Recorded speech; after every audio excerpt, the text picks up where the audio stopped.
Okay, so here's the next page. Just to get the whole thing. So look, here is our dude. He's sleeping. It says elsewhere, ...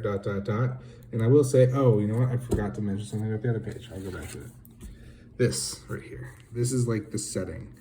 Neura 4.609 E9, which is like an exponent, basically because there's so many neurons in the brain.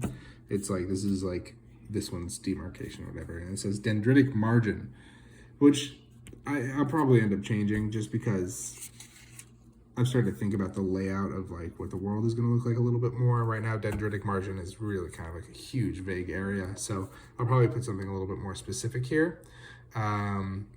But this, you know, it's like it takes place on a neuron, and that doesn't really make sense. Think of the neuron as like a country.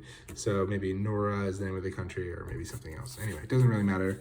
That is just like a, hey, this is where this is taking place. You know? Schwa. Anyway, so here, so you'll see this is our dude. He's sleeping. It's all dark around him. So this is close with his hand. So the main thing that's important about this one is that you can clearly tell that his finger is missing. Or 1.5 of his fingers are missing.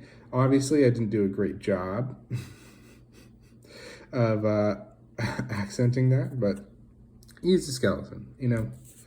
So then this is him waking up, and I did a terrible job with this too, but he's supposed to be laying down on this bed right here. So these 3 panels here are kind of like a connected thing, so it's supposed to kind of like be like, this is his room, like this is just an image of his room, and then in each panel is just him in a different position in his room. So you'll notice like this is supposed to be his bed, and it kind of goes into 2 different panels, and he's like either sitting up on his bed or, you know, propping himself up on his elbow here and looking at his hand. He's looking at his hand, and that's the most important thing.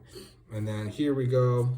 We'll see what's going on here. He's up on his desk, and oh, I put these little dots up here. This is, his room is like a cave interior, and it, you know, at first I didn't want this to be his room. I thought it was just going to be like some kind of abode that he was staying in, because I really originally wanted to start him off on like in the middle of the journey, but I don't really think I'm gonna do that anymore. So this is like internally cave. So this is his room, and so this is his alarm clock, and this is him ticking it. He turns it on in this one. It's 9 o'clock. And then fizzes, and then you'll see music notes, and then there's lyrics coming out here.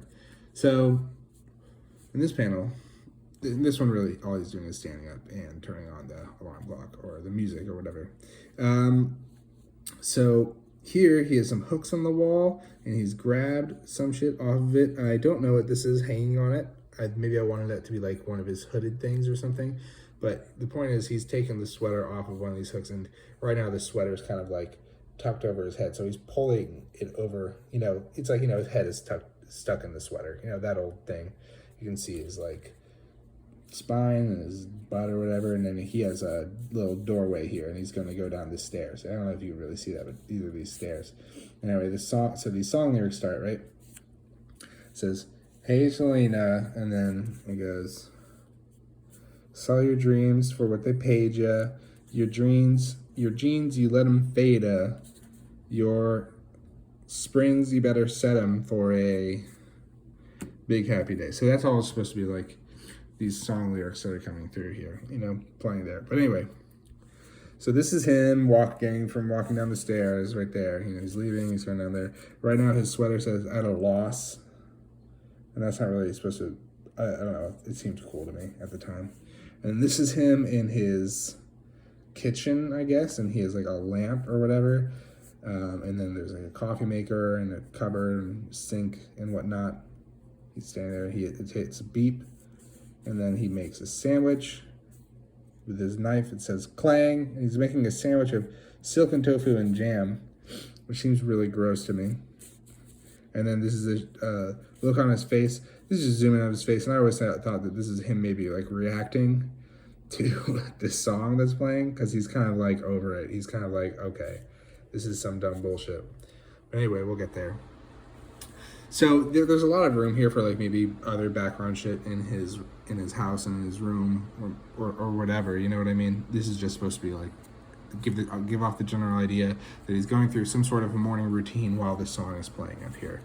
And then it shows him coming out of his door here with a cup of coffee, and he's looking and it says "Big Happy Day," and then yeah, that's right. So there's like a big cliff here, you'll see, and they like this is all rock.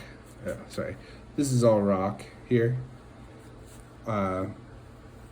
You know, this his house is basically in this like rock area here, and this would be like a layout of like the landscape or whatever, just behind where it says "Big Happy Day."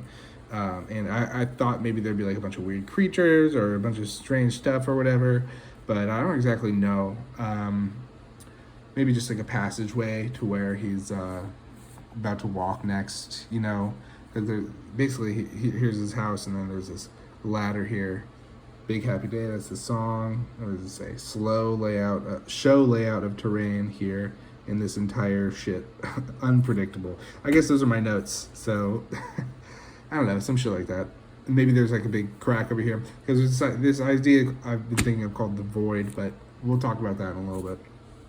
And it says Nevermind by Joe DeFilippo, illustrated by Jose Rodriguez. Once again, that's, you know, we can talk about that too.